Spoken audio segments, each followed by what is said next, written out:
अज्ञानतिमिरान्धस्य ज्ञानञ्जनशलाखया चक्षुरुन्मिलितं येन तस्मै श्रीगुरवे नमः। श्रीचैतन्यमनोभीष्टं स्थापितं येन भूतले स्वयं रूप कदा मह्यं ददाति स्वपदान्तिकम्। वन्देऽहं श्रीगुरो श्रीयुतपदकमलं श्रीगुरुन् वैष्णवांश्च श्रीरूपं साग्रजातं सहगण रघुनाथान्वितं तं सजीवं साद्वैतं सावधूतं परिजनसहितं कृष्ण चैतन्यदेवं श्रीराधा कृष्णपादान् सहगण ललिता श्रीविशाखान्वितांश्च। हे कृष्ण करुणा सिंधो दीनबंधो जगत्पते गोपेश गोपिका कांत राधा कांत नमोस्तुते। तप्त कांचन गौरांगे राधे वृंदावनेश्वरी वृषभानुस्तुते देवी प्रणमामि हरिप्रिये। नमो ओम विष्णुपादाय कृष्णा प्रेष्ठाय भूतले श्रीमते भक्तिवेदांत स्वामिनेति नामिने। नमस्ते सरस्वती देवे गौरवाणी प्रचारिणे निर्विशेष शून्यवादी पाश्चात्य देशतारिणे। जय श्री कृष्ण चैतन्य प्रभो नित्यानंद श्री अद्वैत गदाधर श्रीवासादि गौर भक्त वृंद। हरे कृष्ण कृष्ण कृष्ण हरे हरे हरे राम राम राम हरे हरे। हरे कृष्णा कृष्ण कृष्ण हरे हरे हरे राम राम राम हरे हरे। हरे कृष्ण कृष्ण कृष्ण हरे हरे हरे राम राम हरे हरे। गुरवे गौरचंद्राय राधिकायै तदालये कृष्णाय कृष्ण भक्ताय तद्भक्ताय नमो नमः। आनंदलीलामय विग्रहाय हेमावदिव्य छवि सुंदराय तस्मै महाप्रेम रसप्रदाय चैतन्य चंद्राय नमो नमस्ते। चैतन्य चंद्राय नमो नमस्ते। चैतन्य चंद्राय नमो नमस्ते। Shri Chaitanya Mahaprabhu ki jai. Before I begin, I would very humbly want to prostrate myself 1,000,000 times at the lotus feet of Abhay Charanaravinda, Bhakti Vedanta Swami Srila Prabhupada, because of whose kind endeavor, relentless endeavor at his fag old age, we have all been blessed with this very rare privilege of practicing Krishna Bhakti in this very rarely attained Krishna consciousness or rarely attained human form. Next, I want to express my gratitude to all the devotees for very kindly coming back, very kindly expressing your trust and faith upon me. As I always say, I don't know how much justice I can do to it, but I will definitely try to share whatever I've heard from the lectures and the books of Srila Prabhupada, and of course, all the glorious, wonderful disciples of Srila Prabhupada. Please pray for me. Please bless me so that I can speak some favorable words in the glorification of today's topic. And kindly, as Saragrahi Vaishnavas, also forgive me if I make any mistakes. I am a conditioned jiva. I am bound to make mistakes. I will definitely make mistakes in my presentation. But as Saragrahi Vaishnavas, if devotees can very kindly forgive me, then I will be able to speak to the best of my ability. Kindly accept my very humble obeisances. Vancha kalpatarubhyascha kripa sindhubhya eva cha patitanam pavanebhyo vaishnavebhyo namo namaha. Hare Krishna. So in our previous discussions, we stopped at Canto 10, Chapter 16, which is Krishna chastising Kaliya. Of course, as we know, Krishna didn't kill Kaliya, but very mercifully, Krishna chastised by dancing on every hood of Kaliya. Krishna chastised him, but it was a very heavy chastisement. Krishna very beautifully chastised and asked him to leave the land of Vrindavan and go back to his hometown from where he came, which was the Ramanik Islands or the Fiji Islands. So that was Canto 10, Chapter 16. And just to do a small recap, we have all assembled here. It's an overview of Srimad Bhagavatam. The initial plan of our discussions, of our get-together was in about 7 or 8 sessions. We had planned to finish the whole of Srimad Bhagavatam. But today is the 15th session of our overview of Srimad Bhagavatam. In the first 7 sessions, we finished the first 9 cantos. Of course, we breezed through all the 7 cantos. And it's now session number 8 of the 10th canto, which means 7 plus 8, session number 15. And we have not even finished 1/4 of the 10th canto. So the pace and the speed with which we are going, we may probably end up finishing the 10th canto when we reach Gaur Purnima during March. So the original plan was, of course, to start Chaitanya Charitamrita during Gaur Purnima time. But of course, Krishna has his own sweet will. Krishna has his own sweet desire. But nonetheless, Bhagavatam is meant for relishment. If not in this human life, then when will we sit and hear the glories of Srimad Bhagavatam? So till now, we have finished Canto 10, Chapter 16. And from today, we will see how much we can cover in the 1.5 hours that we have. Like we always do before we start our discussion, we offer our very respectful obeisances to Srimad Bhagavatam. Because without glorifying Srimad Bhagavatam, without begging for the mercy of Srimad Bhagavatam, we can hardly expect to understand the content. Because Srimad Bhagavatam is not different from Shri Krishna, and we have time and again made this point. So till the time Bhagavat is not merciful upon us, till that time we may or may not understand the content that is presented by Shukadeva Goswami. So Shripad Sanatan Goswami, in his Krishna Leela Stava, very beautifully gives various sets of verses that glorify Srimad Bhagavatam. In our previous discussion also, we started the class by quoting Shripad Sanatan Goswami's Krishna Leela Stava. And even today, we will take help of Shripad Sanatan Goswami, who is our Sambandha Acharya, who is the Acharya who establishes Sambandha, our Sambandha with the Supreme Lord, through Radha Madan Mohan deity. So Shripad Sanatan Goswami, very beautifully he says, Paramananda Pathaya Prema Varsha Aksharayate Sarvada Sarvasevyaya Shri Krishnaya Namostume. Shripad Sanatan Goswami is giving a few qualities of Srimad Bhagavatam. At the same time, he also gives some instructions to sadhakas. What are the qualities of Srimad Bhagavatam? Paramananda Pathaya. Pathaya comes from the root word pathan. Like in Hindi, we say pathan karna, means to study. So Paramananda Pathaya, Srimad Bhagavatam has to be Pathaya, it has to be studied properly. And when Srimad Bhagavatam is properly studied, to study has different facets. To read, to remember the verses, to contemplate on them, and to think as to how we can apply the verses of Srimad Bhagavatam in our life. It all comes under the umbrella of Pathaya. Not just studying, but studying, remembering, and trying to imbibe Bhagavatam in our life. It all comes under the umbrella of Pathaya. So Paramananda Pathaya, when a sadhaka studies Srimad Bhagavatam very sincerely, every day when he studies Srimad Bhagavatam, what happens? Paramananda. Ananda means happiness.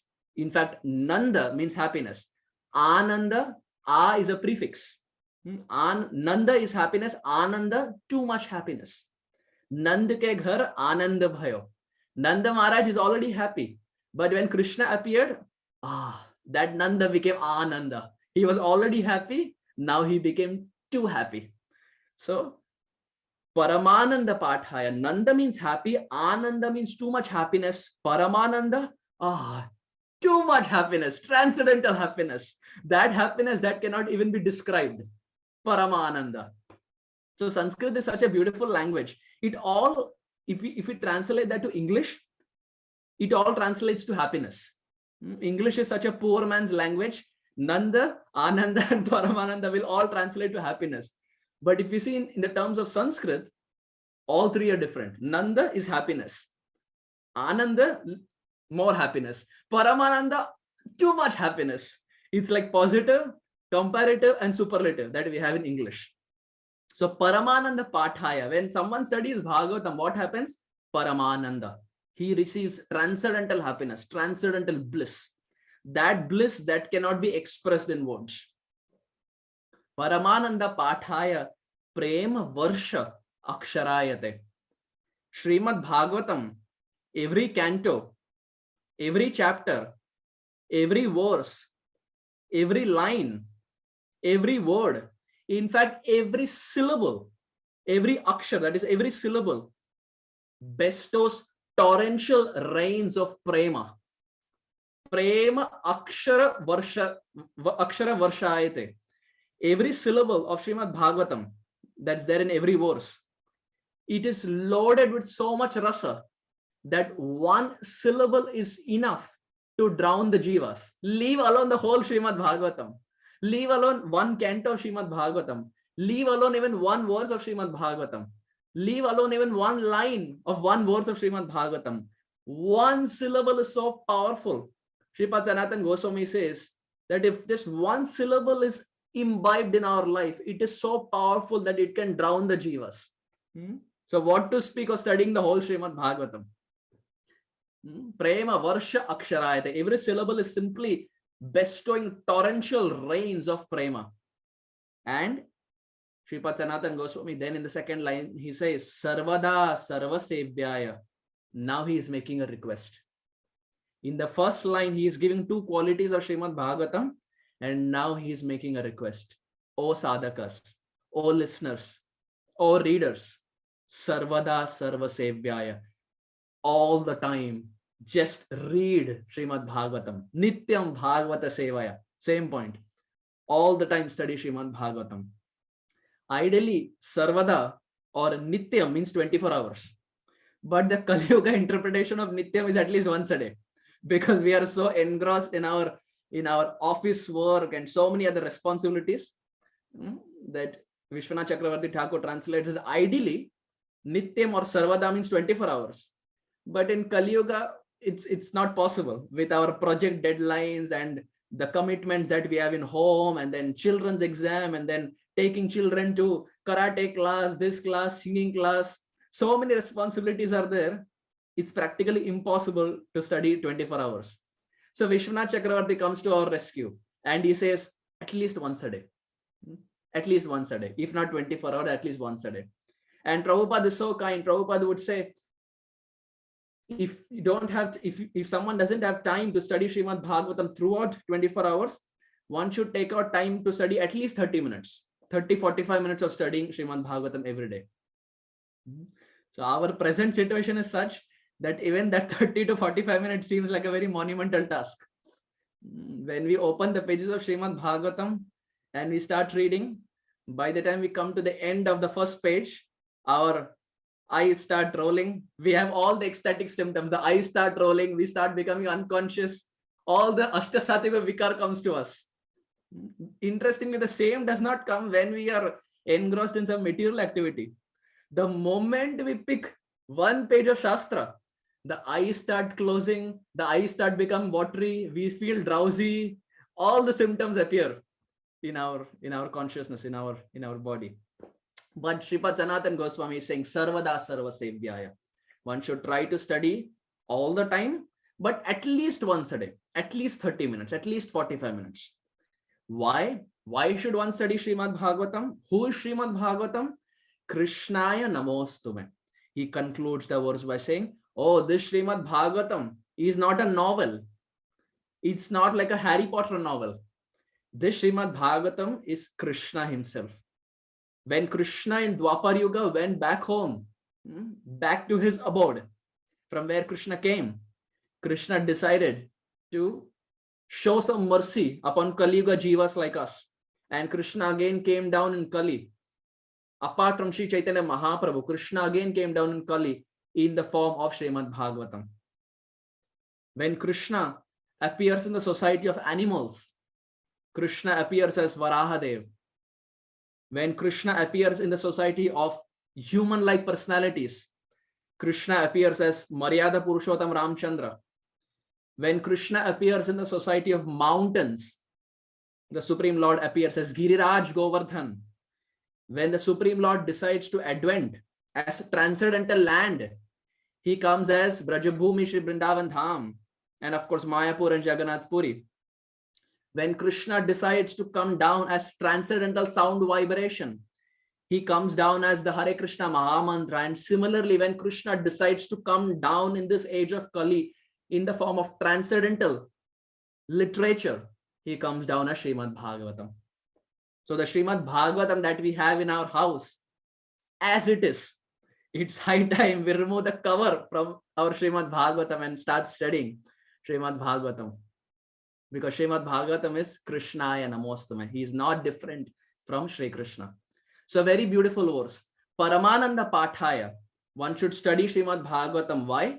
Because Srimad Bhagavatam gives Paramananda. It gives unparalleled joy. It gives unparalleled bliss in our lives. Paramananda Pathaya Prema Varsha Aksharayate. And how are the syllables? What are the characteristics of the syllables of Srimad Bhagavatam? Every syllable, every akshara is so powerful that it can drown the jiva completely. It can give torrential rains of prema, something that we are all looking out for lifetimes together. That can be obtained in one syllable of Srimad Bhagavatam. Sarvada Sarvasevhyaya. Srimad Bhagavatam needs to be studied constantly. Why? Because this Srimad Bhagavatam is Krishnaya Namostume. This Srimad Bhagavatam is not different from Shri Krishna. So offering our very, very, very respectful obeisances to the transcendental literature that is Srimad Bhagavatam, we now attempt to dive into the scripture and continue from the point where we stopped last week. Of course, because of virtual environment, we are not able to have discussions like the way we generally do in home programs. Otherwise, I can very nicely put the ball in your court and start asking questions as to what we discussed last class. But nonetheless, for a speaker, this is a disadvantage because there is no interaction. But for the audience, it is very wonderful because I cannot ask any questions to any one of you. So hopefully as a speaker, the times, these unprecedented times will pass by very quickly, and we all again can meet together in large gatherings and can have tamalshas, kirtan, katha, and of course prasadam, the most important anga of bhakti, Krishna prasadam. So as Bhavik Prabhu mentioned, we stopped at Canto 10, Chapter 16, which is Krishna chastising Kaliya. And we find that the fundamental theme that is illustrated in Krishna chastising Kaliya is Krishna showering the mercy of his lotus feet upon Kaliya. Uddhava is begging to become a blade of grass in the land of Vrindavan. Asamaho charana renu jusham hamsyam vrindavane kimapi gul malataushadinam yadyuschada swajana marja patam cha hitva bhejur mukunda padavim shrutivim migargyam. The Srimad Bhagavatam very beautifully describes that Uddhava, after he comes from Vrindavan and he meets Krishna in Mathura, he tells Krishna that, my dear Lord, I don't want anything. If you want to give me a benediction, just give me this benediction that I can become a blade of grass in Vrindavan. Why? So that whenever Radharani and the Braja Gopis walk, the foot dust, the dust that is there in their lotus feet will touch upon my head, and I will learn something about prema. I will learn something about love. Who is saying? Uddhav. As we have discussed many times, Uddhav is not a normal personality. He is not a layman who is just walking on the street. Shripad Sanatan Goswami in Brihad Bhagavatam describes, if after Radharani there is someone, then they are the Braja Gopis. After Braja Gopis, if there is someone, then that is Uddhav. So that is the position of Uddhav. And that Uddhav is wanting to become an inanimate blade of grass in the land of Vrindavan. Why? So that when Radhika walks, Radharani's lotus feet dust can touch his head in the form of grass and he can learn something about prema. Similarly, Rukmini is wanting the lotus feet dust of the Supreme Lord. Lord Shiva is wanting the lotus feet dust of the Supreme Lord. Brahmaji, with his 4 heads, is wanting the lotus feet dust of the Supreme Lord. And Krishna is very kind. He fulfills their desires. But when it comes to Kaliya, Kaliya never asked the Supreme Lord for the Supreme Lord's lotus feet dust. These devotees at least expressed their desire. Kaliya never even asked. Kaliya never even did bhajan. It's like Kaliya lived the best of both worlds. Maja bhi kiya, Bhagavad Dham bhi gaya. He enjoyed his life. At the same time, he got the lotus feet of the Supreme Lord. It's almost like Ajamil. When Gaur Gopal Prabhu was speaking on the pastime of Ajamil, Gaur Gopal Prabhu very hilariously he said, Ajamil is the only example of a devotee from the scriptures. Maja bhi kiya, Bhagavad Dham bhi gaya. He enjoyed his life materially as much as possible. At the same time, he went back home, back to Godhead. Of course, not taking any inspirations. That was possible only for Ajamil. Doesn't hold true for us. But Bhagavatam just describes that there are cases like this also, where repentance is so much in their heart that it just burns the past life or the previous impressions or the previous tendencies that are there. So Kaliya did not even ask for the Lord's lotus feet. But as we discussed, it were the Nagapatnis. The Nagapatnis prayed for Kaliya. Bhakti te jahara paila Govinda Charan. We have this very beautiful verse from Jai Radhe, Jai Krishna, Jai Vrindavan. Jaya Dvija Patni, Jaya Naga Kanyagan, Bhakti te jahara paila Govinda Charan. Because of the bhakti of the Nagapatnis, Kaliya got Govinda Charan. So the fundamental theme of Kaliya pastime is how Krishna gives his autograph in the form of his lotus feet onto the heads of Kaliya. And we find that the Supreme Lord's lotus feet glories are extolled not just in Krishna Lila, but also in Ram Lila, and also in the pastimes of Sri Gauranga Mahaprabhu. We find that Gautam Rishi, we have all heard of Gautam Rishi. Gautam Rishi had his wife is Ahalya. And Gautam Rishi and Ahalya, when they were living in the forest, one time Gautam Rishi expressed his desire to go to the nearby lake and take a bath. Because you see, during those days, there was no jacuzzi. There was no hot water bath. There was none of these things. They would go, it's the typical village lifestyle. They would go and take bath in the lake. Unlike present day, where any time of the day we can go to the restroom and take a hot water shower or a cold water shower or a jacuzzi or whatever it is. But those days, the sadhus and of course everyone would go and take bath in the lake. So Gautam Rishi, he told Ahalya that you stay here, I will quickly take a bath and I will come back. And once I come back, we can honor Prasad. And Ahalya, when she heard this, she agreed to this. So Gautam Rishi left. And Gautam Rishi left, and immediately after 10 minutes, there was a knock at the door. The knock at the kutir. And Ahalya again opened. And it was Gautam Rishi again.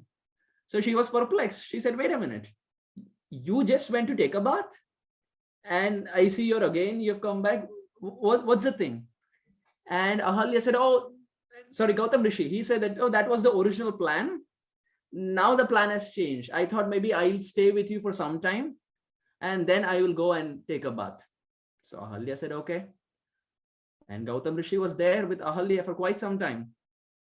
And after some time, there was again a knock at the door. So Ahalya opened and it was again Gautam Rishi.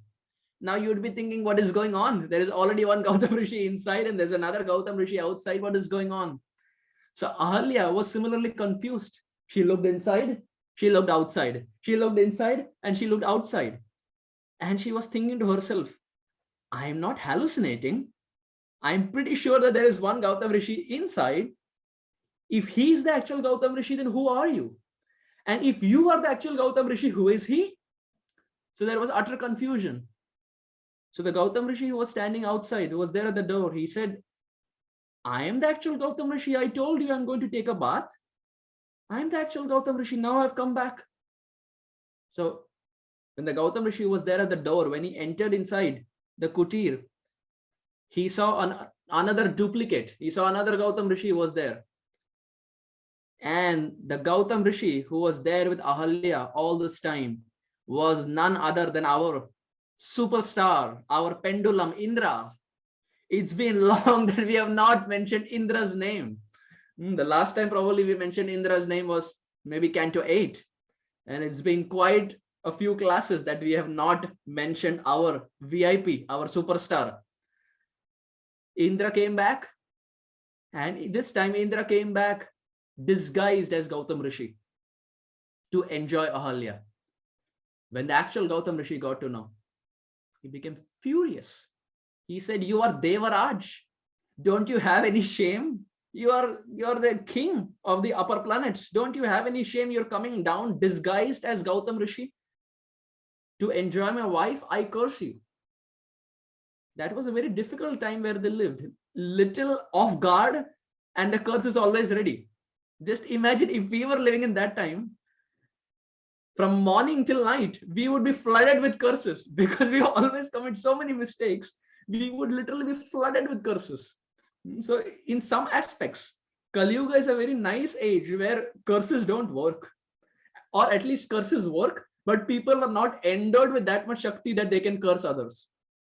But during those days, Gautam Rishi, the actual Gautam Rishi, when he saw the pretender, that is Indra, he cursed.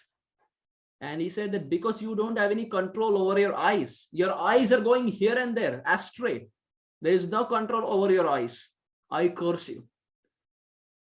O Indra, I curse you from today, because 2 eyes are not sufficient for you. Your eyes are always hungry and looking for others. I curse you from today. Your body will be filled with 1,000 eyes. 2 eyes are not sufficient for you, right? May you take more and more eyes. And Indra, after this episode, got 1,000 eyes. And now Gautam Rishi turned towards Ahalya and he said, "You are my wife, but you behave like a stone," because stone does not have discrimination power. So Gautam Rishi looked at Ahalya and said, "You behave like a stone. You were not able to discriminate between the actual Gautam Rishi and the pretender, that is Indra. O Ahalya, because of this offense of yours, I curse you. Because you acted like a stone without discrimination, I curse you that you will become a stone." So Indra got 1,000 eyes because there was no control over his eyes. And here we find Ahalya becomes a stone. And time just keeps passing by this way. And Ahalya is a stone. When Sri Ram appears in this world, Sri Ram kills Tataka. And after he kills Tataka, Vishwamitra Muni takes Sri Ram to his hermitage. He takes Sri Ram to his kutir. And when Sri Ram was going to the kutir of Vishwamitra Muni, at that time when Sri Ram was walking, apparently, accidentally, Sri Ram placed his lotus feet on one of the stones. And that stone happened to be Ahalya. The moment Sri Ram placed his feet on that stone, which was lying for such a long time, the moment Sri Ram's lotus feet touched that stone transformed into Ahalya. And Ahalya fell at the feet of Prabhu Sri Ram. And she begged that, "My dear Lord, I have been as a stone for such a long time. My own husband cursed me, not someone outside. My own husband cursed me. And I have been as a stone for such a long time. But my dear Lord, I was waiting for this day when I can be bestowed with the mercy of your lotus feet." The moment Sri Ram's lotus feet touched the stone, she got back her original form as Ahalya. Which means our heart is also like a stone. And what is the proof our heart is like a stone? Because our heart doesn't melt. We are hearing Krishna's pastimes, Gauranga Mahaprabhu's pastimes for such a long time. Sometimes we say that I am there in this movement for past 10 years. And someone may say 10 years, Prabhu, I am there for 11 years. I'm a senior devotee. And someone else may say 11 years, Prabhu, I am there in the movement for 12 years. I'm a very advanced devotee. Sometimes it goes back and forth. Prabhu, I got initiated in 2005. Prabhu, you are a Kanishta. I got initiated in 2000. If two devotees got initiated in the year 2000, Prabhuji, you got initiated in Juhu temple. I got initiated in Vrindavan temple. If two devotees got initiated in Vrindavan, Prabhuji, you got initiated in Vrindavan. I got initiated in Kartik month. I am a senior devotee. I am an advanced devotee. The mind is such, it will give excuses. It will convince us that I am very advanced. I am a very senior Vaishnava. But real advancement is when our stone-like heart can melt hearing Krishna's pastimes. Till the time that day doesn't arrive, we are still on the path of advancement. So here we find Ahalya was a stone. By getting the mercy of Prabhu Sri Ram's lotus feet, there is complete transformation. She gets back her original form. Similarly, we have to pray and hope for that day when, by repeatedly hearing the Lord's pastime, our stone-like heart will also melt and we will also get our original form in Golok Vrindavan. Just like Ahalya got her original form back, by constant hearing, our stone-like heart will melt and we will also get our eternal form in Krishna's pastimes in the land of Vrindavan. Similarly, we find when Sri Ram was in Chitrakoot, Sri Ram was walking in Chitrakoot and Maya Sita was walking behind Prabhu Sri Ram.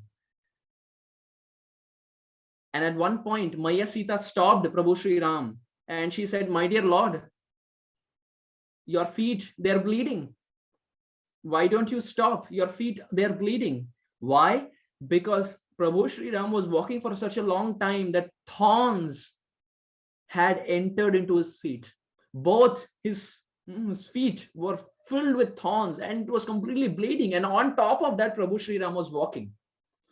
So you can imagine if your feet are pricked with thorns and you're not ready to take the thorns and they're completely filled with blood and you're still desiring to walk, it's very painful. And for especially those devotees who have done Giriraj Parikrama, not by auto or car, by foot. Generally, Giriraj Parikrama, most devotees do it by auto.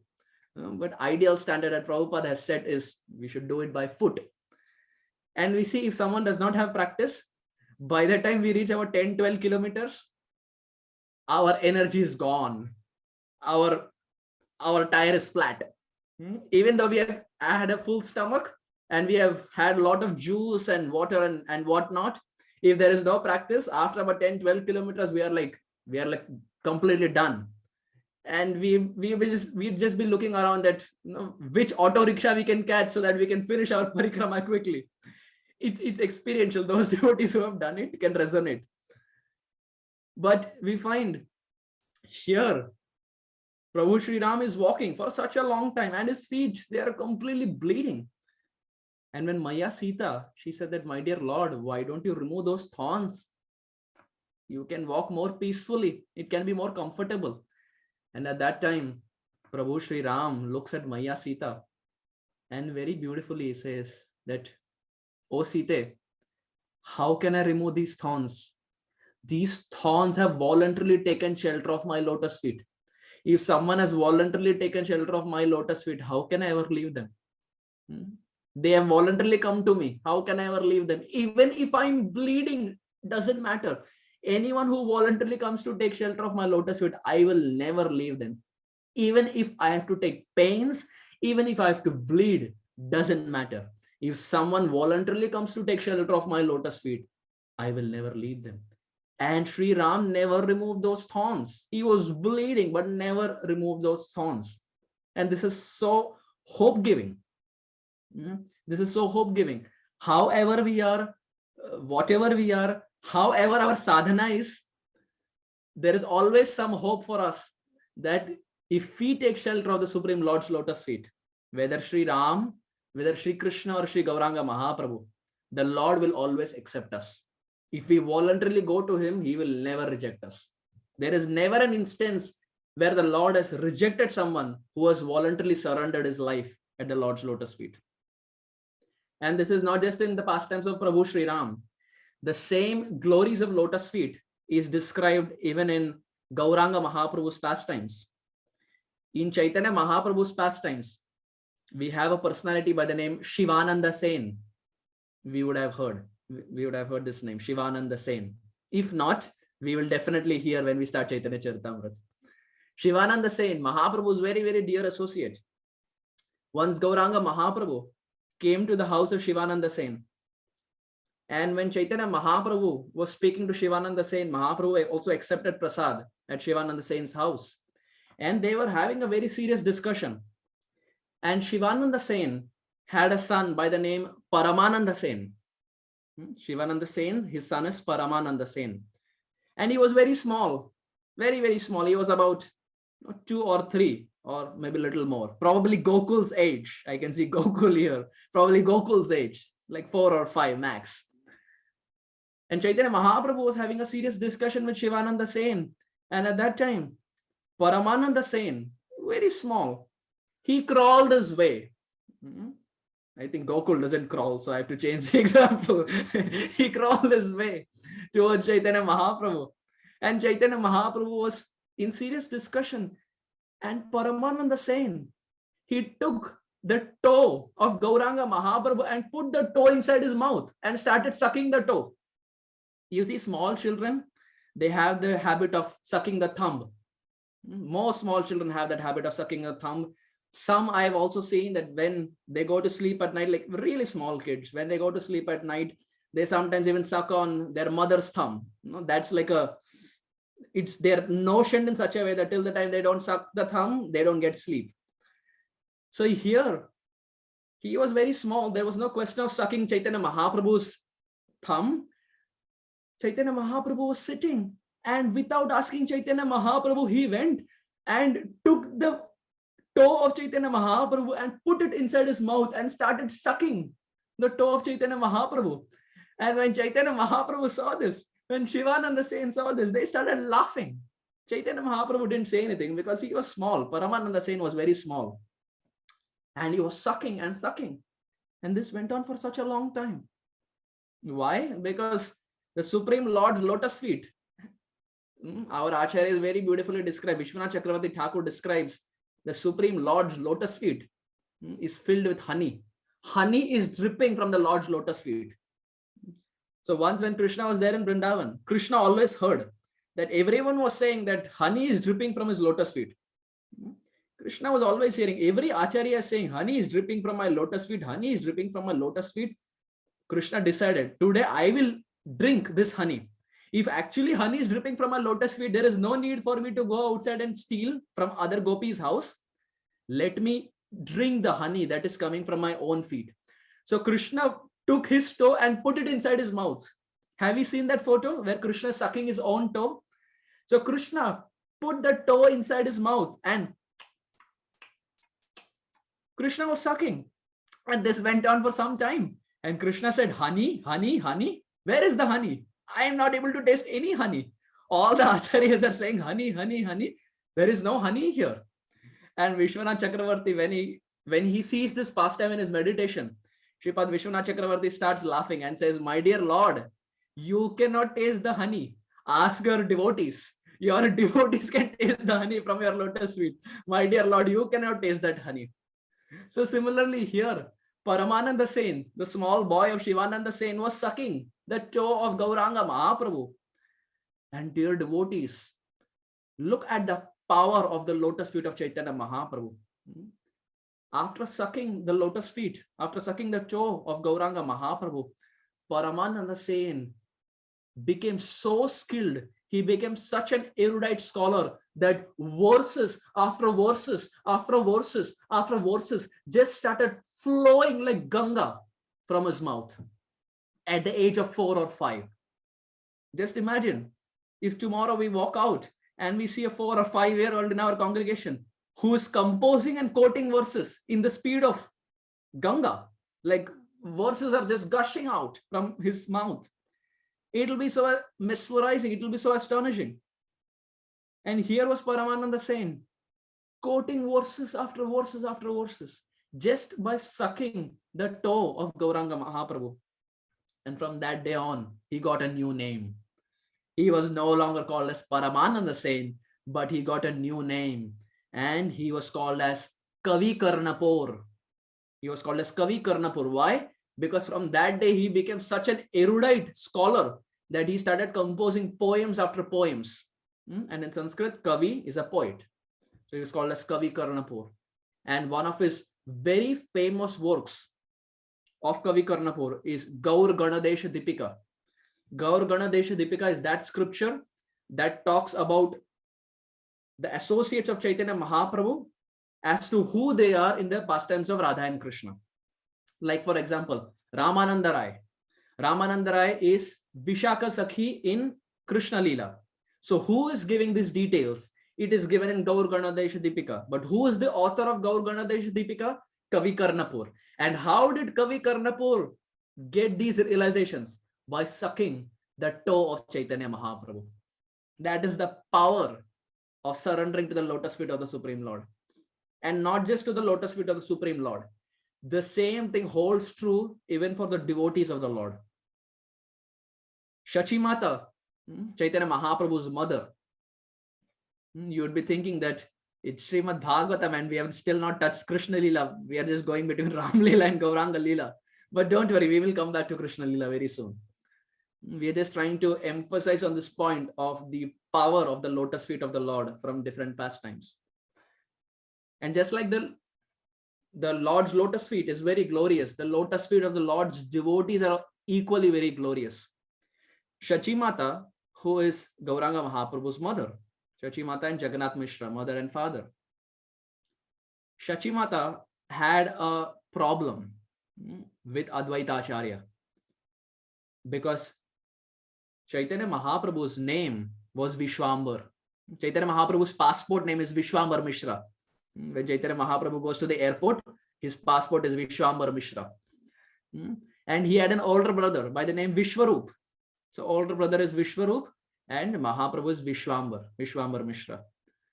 So when Vishwarup, Mahaprabhu's older brother, was just 14, by being in the association of Advaita Acharya, Vishwarup left home and he went to the forest and took sannyas and never to be seen after that.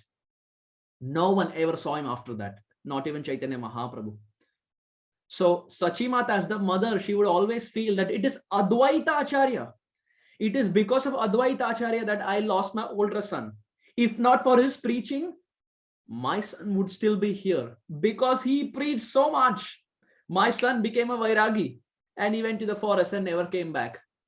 So Sachimata had this thing in her mind that it is because of Advaita Acharya that my older son has left me and taken sannyas. So during Mahaprakash Leela, Vrindavan Das Thakur and Chaitanya Bhagavat describes, during Mahaprakash Leela, when Chaitanya Mahaprabhu was freely distributing prema to everyone, at that time Srivas Pandit, he went to Chaitanya Mahaprabhu and said, my dear Lord, what about your mother? What about Shachimata? You have given prema to everyone. Your mother is left. What about her? When will you give her prema? And when Chaitanya Mahaprabhu heard this, he said, my mother will never get prema. Shachimata will never get prema. And Srivas Pandit was shocked. He said, my dear Lord, why are you saying that? She is your own mother. You're giving prema to everyone, not ready to give Krishna prema to your own mother. Why? And Chaitanya Mahaprabhu said, that is because of her offense to Advaita Acharya. Because she always has this feeling in her heart that because of Advaita Acharya, Vishwarup went to the forest. Chaitanya Mahaprabhu said, I came to this world because of Advaita Acharya, and my mother has the audacity to find faults with him. My mother has the audacity to find faults with Advaita Acharya. She will never get Krishna prema. I will never give her Krishna prema because of this Vaishnava aparadha. And Srivas Pandit, when he heard this, he said, my dear Lord, don't do like this. She is your mother. She has given birth to you. Bestow some mercy. Srivas Pandit is praying for Chaitanya Mahaprabhu's mother. This is the mood of a devotee. He is not praying for himself. He is praying for the upliftment of someone else. A Vaishnava is someone, even if he doesn't get the mercy of the Supreme Lord, he will make sure that other devotees become recipients of the Lord's mercy. Paradukha Dukhi. So, Srivas Pandit, when he told Chaitanya Mahaprabhu that, my dear Lord, please give your mother Krishna Prema, Chaitanya Mahaprabhu said, I cannot forgive her because she has committed Vaishnava Aparadha. The only remedy for her is she has to take the dust from the lotus feet of Advaita Acharya and smear that dust upon her head. When she does that, then she will get the mercy of Krishna Prema. But till the time she doesn't smear her head with the lotus feet dust of Advaita Acharya, till that time, she will not get Krishna Prema. Dear devotees, we are talking about Sachi Mata. We are not talking about someone normal. We are talking about Gauranga Mahaprabhu's mother. And this is the standard that Gauranga Mahaprabhu has set. Vaishnava Aparad means no Krishna Prema. Even if you're the Lord's mother. So we can imagine how much careful we have to be when we use our tongue. We have to always use this tongue in the glorification of devotees. We may be very, very, very advanced. We may even be Shachi Mata. But if we criticize someone, we will never get the Lord's attention. So now, this news reached Advaita Acharya that Sachi Mata is coming to take the dust from his feet. When Advaita Acharya got to know, he thought to himself, she is the Lord's mother. She is Gauranga Mahaprabhu's mother, and Gauranga Mahaprabhu is my master. She is my master's mother. How can I give my lotus feet dust to her? And Advaita Acharya was very reluctant. He said, come watch me, I will not give. So Sachi Mata tried a couple of times and Advaita Acharya was not ready to give. Now Advaita Acharya is exhibiting humility by not giving his lotus feet dust. At the same time, Sachi Mata is hankering because till the time she doesn't get lotus feet dust, she doesn't get the mercy of Krishna Prem from Gauranga Mahaprabhu. So it's like a circle. And finally, the devotees are very smart. They saw this for quite few days, that Advaita Acharya is not giving lotus feet dust. At the same time, Sachi Mata is trying again and again. Devotees are very intelligent. Krishna Bhakta ei bada chatur. Krishna devotees are very intelligent. Or in fact, they should be intelligent. So the devotees, they decided to do something. They called Chaitanya Mahaprabhu to the scene. Chaitanya Mahaprabhu came to meet Advaita Acharya.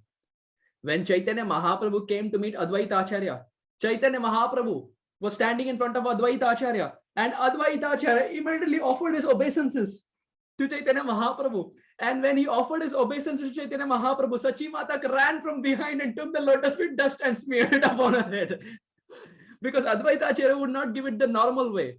So the devotees transcendently tricked even Advaita Acharya to get the lotus feet dust.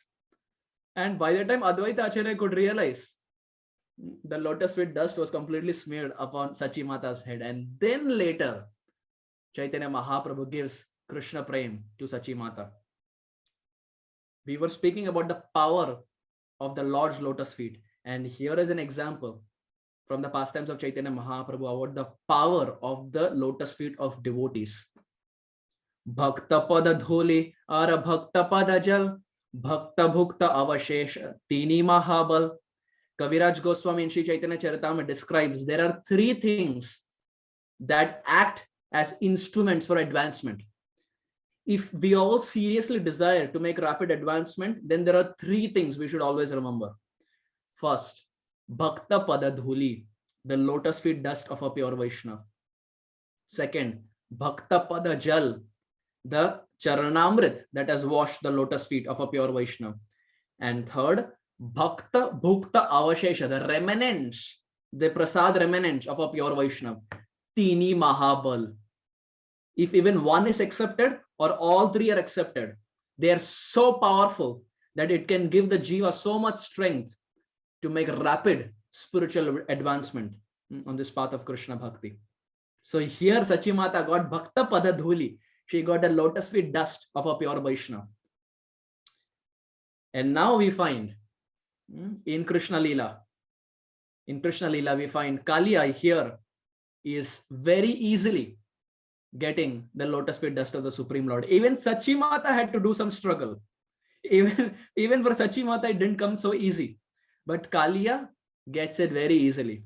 Why? Because the Nagapatnis constantly performed bhakti and they prayed for their husband. So that is why we always say in devotee circles, this point is emphasized that Prabhuji, please pray for me. Mataji, please pray for me. Why? Because we may have no qualification, but if other devotees pray for us, by their prayers, Krishna will get happiness. Krishna will become happy and Krishna will shower his mercy. We may or may not have qualification, but when other devotees pray for us, we naturally make advancement on this path of Krishna Bhakti. So the Nagapatnis relentlessly prayed for their husband. And finally, Kaliya gets the lotus feet of the Supreme Lord. So we spoke about the lotus feet of Prabhu Sri Ram. We spoke about the lotus feet of Advaita Acharya. We spoke about the lotus feet of Sri Chaitanya Mahaprabhu. And now we will come to the lotus feet of our darling of Sri Vrindavan Dham, Sri Krishna Bhagavan. Sri Krishna Bhagavan ki jai. Sri Krishna. Now, Sri Krishna, when he is there in the land of Vrindavan, Krishna has some signs and symbols. Krishna has 19 signs and symbols on his lotus feet. If you are writing down this is good to write down. Krishna has 19 signs and symbols. And to be precise, I will just quickly share the screen here because when we see something, it's just better to remember. Is the screen visible? Yes, Prabhuji, the screen is visible. Thank you. I thought the katha got so overwhelming that devotees were already in a state of sleep. But thank you, Bhavik, for confirming that devotees are still awake. So now, this is the lotus feet of Sri Krishna. No guesses. We're talking about Krishna. This is the lotus feet of our darling of the land of Vrindavan. This is Neela Madhav's lotus feet. Of course, when we go to the temple, we cannot turn the deity upside down to see the symbol. Even if we are dressing the Lord, the pujaris can confirm, you cannot turn the deity upside down to see the lotus feet symbols. But our acharyas are kind to give the signs and symbols of the Lord's lotus feet. So now we find that this is the left foot, and this is the right foot. So the one that we see on our left becomes the Lord's right foot. And the one that we see on our right becomes the Lord's left foot. So I hope that is clear. Now, so this is the left foot of Sri Krishna. And how many symbols are there? 1, that is conch 1. Sky is 2. The bow is 3. Cow hoof is 4. Then we have a pitcher, that's 5. Then we have half moon, 6. We have a fish, 7. And we have trikon, that is 8. I repeat, conch, sky, bow, cow hoof. We have a pitcher, half moon, fish, and trikon, which means 8 symbols. Which means how many symbols does Krishna have on his left foot? 8. Now we go to his right foot, which means our left. We start with here. You see something very small. This is a barley corn. This is a barley corn. So this is 1. Then we have a big line here. That's 2. We have a lotus 3, elephant goat 4, thunderbolt 5, a flag 6, disc 7, umbrella 8, and then we have the 8-pointed star 9, the swastik 10, and here we find in between there are jambu fruits, that is 11. I repeat, the barley corn up, then you have this a big line, you have a lotus, so that's 1, 2, 3, elephant goat 4, the thunderbolt becomes 5, the flag becomes 6, the disc becomes 7, the umbrella becomes 8, the 8-pointed star, 9, the swastik becomes 10, and the jumbo fruit becomes 11, which means 8 symbols on the left foot and 11 symbols on the right foot, which means 8 plus 11 is 19. So Krishna has 19 symbols on his lotus feet. Now, when we discuss Krishna, we cannot leave Radharani to the side. Wherever Krishna is there, our Radhika is always there. So now we go to Srimati Radharani's lotus feet. In fact, for Gaudiyas, this lotus feet is the most important. It's the most important lotus feet. All the bhakti that we are doing and all the bhakti that we have been doing for lifetimes and all the bhakti that we will be doing in the future is only to attain this lotus feet, nothing else. Period. It's only to attain this lotus feet of Srimati Radharani. So now, for Krishna, we had 8 and 11. 8 in the left foot and 11 on the right foot. For Srimati Radharani, it's completely opposite. We will have 11 on the left foot and 8 on the right foot. Exactly opposite. Now we'll do the counting. We have again a barley here, 1, a disc 2, umbrella 3, a line 4, lotus 5, dwaja 6, thunderbolt 7, 8, 9, 10, and half moon 11. And here there should be 8. 1, 2, 3, 4, the big Rath 5, and near the Rath there is a Gadha 6, 7, and the fish 8. So 11 and 8 become 19. So Krishna has 19 symbols, but there it is 8 and 11. Radhika also has 19 symbols, but here it is 11 and 8. Completely opposite, the other way around. We will take questions at the end so that our flow is not interrupted. So Krishna's configuration of his lotus feet symbols is 19 and 8 and 11. Radhika is again 19. Because we always say that Radha and Krishna are not different. Radha, Krishna, Eka Atma. They are one Atma. What is the proof? The lotus feet itself is the proof. Both have 19 symbols. Not less, not more. So Krishna has 19, 8 left and 11 right. Radhika also has 19 symbols, but 11 left and 8 right. Now, we go to Kali Yuga Avatar. We go to the lotus feet of Sri Chaitanya Mahaprabhu, Sri Sachinandan Gauranga Mahaprabhu ki jai. Now, if we see lotus feet of Chaitanya Mahaprabhu, it will have a mixture of Radharani and Krishna because Chaitanya Mahaprabhu is not different from Radha and Krishna. So the proof is there in the lotus feet. It will have a combination. Of course, we don't have much time, but we can do this. If you want, I can send this over email and we can do the homework at home. Chaitanya Mahaprabhu's lotus feet will have an amalgamation of Radhika's lotus feet and Krishna's lotus feet. So how many symbols did Krishna have? 19, 8 and 11. How many does Radharani have? 19, 11 and 8. How much does Chaitanya Mahaprabhu have? He has an amalgamation of both. So naturally he should have more than 19. Chaitanya Mahaprabhu has 15 symbols on his left foot and 16 symbols on his right foot, which make it 31 symbols on his feet. He is a combination, right? He has to have a mixture of both of them. So if we closely observe, for example, if we saw in Radharani's lotus foot, she had a Rath. I'll just take it a little above. Radharani's lotus feet, we find a big Rath. We find a Rath here. And now if we see for Chaitanya Mahaprabhu, we again have a Rath. We have a Rath and a Gadha, just like Radhika has a Rath and a Gadha.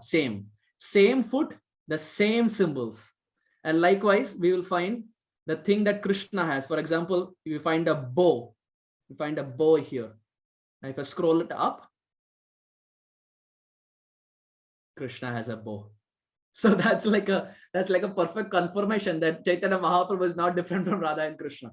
This is like a mathematical proof. LHS equal to RHS. So hence proved Chaitanya Mahaprabhu is not different from Radha and Krishna. So this was Krishna. This was Srimati Radharani. This is our Sachindan Gauranga Mahaprabhu. So how much does Chaitanya Mahaprabhu have? 31 symbols. 15 left and 16 right. So now who is left? Our Nityananda Prabhu. Adi Guru Nityananda Ram is left. So now we go to Nityananda Prabhu's feet. And Shri Nityananda Prabhu's feet has an equal configuration. 12 and 12, which make it 24. There are 12 symbols here and there are 12 symbols here. So Krishna has 19 symbols. 8 left, 11 right. Radharani again has 19 symbols. 11 left, 8 right. Chaitanya Mahaprabhu has a complete mixture. Chaitanya Mahaprabhu has 15 in his left, 16 on his right. And Nityananda Prabhu has 12 and 12, 24. So this is a good meditation. If we can study these lotus feet of the Supreme Lord, or we can stick it, then the morning when we chant, we can memorize and we can visualize the lotus feet of Chaitanya Mahaprabhu. That's like the best form of chanting. When we close our eyes, we can think, oh, up there is a barley, here there is a rath, near to the rath there is a gadha, then there is a disc, then there is a bow. And if we stop at some point, we open our eyes and see, and again close, and then again continue. So we are chanting, but we are thinking of the lotus feet of Gauranga Mahaprabhu or Nityananda Prabhu or Srimati Radharani or Sri Krishna. And that is so purifying.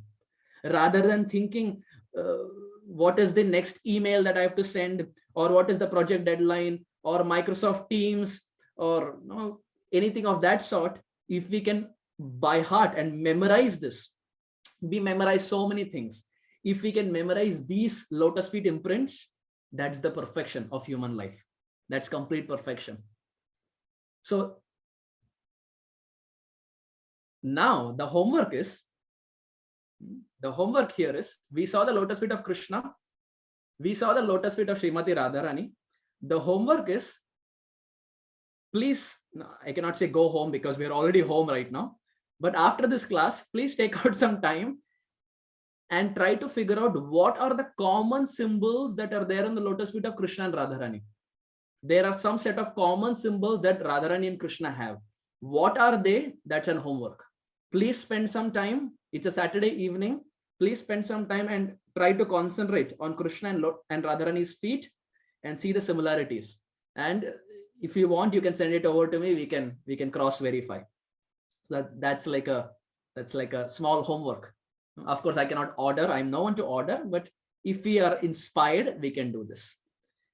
So Shripad Shukadev Goswami very beautifully, he says, when Krishna danced on Kaliya, we are still talking about Kaliya. I thought of going ahead, but we are still talking about Kaliya. When Krishna danced on the hoods of Kaliya, Shripad Shukadev Goswami, he says, Sanchintayad Bhagavatas Charanaravinda Vajrankusha Dvaja Saroruha Lanchanadhya Uttunga Rakta Vilasan Nakha Chandravala Jyotsna Virahata Mahadhridayandakaram. The third canto, Shukadev Goswami says, when Krishna is dancing, there are some signs and symbols that Krishna bestows. Sanchintayad, he says, visualize, contemplate. What? Bhagavatas Charanaravinda. Shukadev Goswami is saying, please meditate on the lotus feet of Bhagavatas Charanaravinda, on the lotus feet of the Supreme Lord. Why? What are the signs and symbols? Now you see in the second line, he will give signs and symbols, which we can see here. He says, Sanchintayad Bhagavatas Charanaravinda. First sign and symbol is Vajra. Now where is the Vajra? We find the Vajra is here, thunderbolt. Vajra. Second, he says Ankusha. Ankusha means a goad, elephant goad. Where is the elephant goad? Exactly up above. So he's talking about the right foot now. Vajra, Ankusha, then is Dvaja. What does Dvaja mean? Flag. Where is the flag? Here. Now in Sanskrit, a small flag is called as Dvaja. Big flag is called as Pataka. We have His Holiness Jaya Pataka Swami Maharaj. Chaitanya Mahaprabhu and Srila Prabhupada's very prominent associate. Jaya Pataka, the big victory flag of Gauranga Mahaprabhu, Jaya Pataka. But a small flag is called as Dvaja. So Shukadev Goswami says, Sanchintayad Bhagavatas Charanaravinda. First is Vajra, that is thunderbolt. Second is Ankusha, which means an elephant god. Third is Dvaja, which means a small flag. And fourth is Saroruha. What is Saroruha? Lotus. So all four symbols are back to back here itself on the right foot. Sanchintayad Bhagavatas Charanaravinda Vajrankusha Dvaja Saroruha Lanchanadhya Uttunga Rakta Vilasan Nakhachandravala. How are the Nakha? How are the nails of Sri Krishna? Uttunga Rakta. They are reddish. They have a reddish hue. And they're radiating just like the moon radiates at night. Krishna's lotus feet nails are reddish in color. They have a reddish hue and they're radiating. And in the last line, Shukadev Goswami says, Jyotsnabir ahata mahad hridayandakaram. If someone meditates on these signs and symbols of the lotus feet of the Supreme Lord, ahata, the dark, thick darkness of andakar that has formed in our lives for lifetimes together, in one go, the darkness will be completely dissipated by meditating on these signs and symbols. So there is a reason why we are spending some time on these lotus feet imprints, because time and again in Bhagavatam, not just in 10th canto, but in other cantos also, the glory of Krishna's lotus feet is extolled. So this is a small homework. We can print it. We can put it in our house. We can put it where we are chanting. So when we are chanting, we can see that. And if we do that constantly for a month, 2 months, then by the time it's about 2.5 months, by the time it is summer of 2022, we will have the lotus feet signs and symbols of Krishna, Radharani, Chaitanya Mahaprabhu, and Nityananda Prabhu by heart. We will exactly know, when we close our eyes, we will exactly know in the left foot how many symbols, in the right foot how many symbols, where is the conch, where is the gadha, where is the thunderbolt, where is the flag, where is the chariot. We will exactly know everything. And that is a good form of absorption when we chant. So that is the reason I wanted to screen share and show, because had I just said it, it will have no impact and it will not register in our head. But if we see some visuals, it just registers in our head better. So the Supreme Lord danced on the hoods of Kalia and gave this autograph. He gave these signs and symbols. And Kulashekara Alvar, who was the composer of Mukunda Mala Stotra, very beautifully Kulashekara Alvar, he says, Krishna Tvadeya Padapankaja Panjarantam Adhyaiva me Vishatuma Nasaraja Hamsa Prana Prayana Samaye Kafavata Pittair Kanthavaro Dhanavidau Smaranam Kutaste Krishna Tvadeya Padapankaja Panjarantam. This was Srila Prabhupada's favorite verse. Prabhupada would always chant this. Whenever Prabhupada would walk in the corridor, whenever Prabhupada would go from one room to another room, whenever Prabhupada would take a flight, whenever Prabhupada would sit in the car, wherever Prabhupada would be there, when he would have little time, Prabhupada would chant this verse. This is Prabhupada's favorite verse from the Mukunda Mala Stotra. And we have Prabhupada's recitation of this verse. It's there online. If you want, please ping me after the class. I can send you the YouTube link for that. What is Kulashekara Alvar saying? Kulashekara Alvar is saying, Krishna Tvadiya Padapankaja Panjarantam Adhyaiva me Vishatu Manasa Raja Hamsa. He says, my dear Lord, how will I remember your lotus feet? Your lotus feet are so soft like that of a lotus. They are pinkish. How will I remember those lotus feet, my dear Lord? Why? Prana Prayana Samaye Kaphavata Pittair, my dear Lord. Kulashekara Alvar is begging. He says, my dear Lord, Prana Prayana Samaye, when the body is going to drop dead, my dear Lord, when the prana is going to leave my body, Kapha Vata Pittai, My throat is going to get choked with mucus, bile, and air. My eyes are going to roll, my dear Lord. Prana, prayana, samai, kapha, vata, pittai, kantha. My throat is going to get choked, my dear Lord. Kantha, dhano, vido, smaranam, kutaste, smaranam, kuthaste. How will I remember you? How will I remember your lotus feet? Your lotus feet, which are the shelter for everyone. At the time of departure, my throat is going to get choked completely. My eyes are going to roll. Throat gets choked with bile, mucus, and air. If there are doctors on the call, they can confirm. And I have personally confirmed with a devotee, Dr. Radhikadadar Prabhu, and he says this is true. They get choked completely. They are not able to see anything. They are not able to absorb anything. Whatever we speak doesn't resonate. It just goes over the head. They just look at us. They just blank stare at us. At that time, how will we remember Krishna? How will we remember Krishna? Kulashekara Alvar is saying, my dear Lord, how will I remember?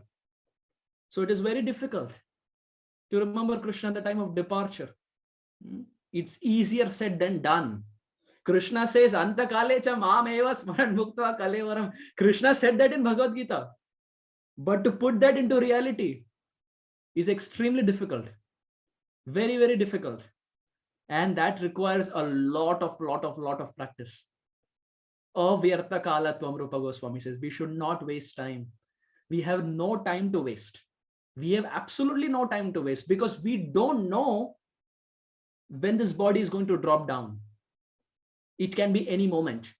It can be tonight. It can be tomorrow. It can be the next second. Katavanga Maharaj from the Bhagavatam had only 48 minutes to live.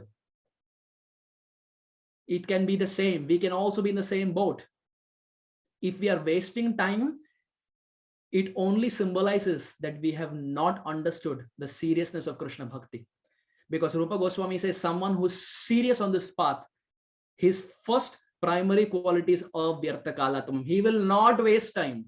He will not talk things that are not in connection with Krishna.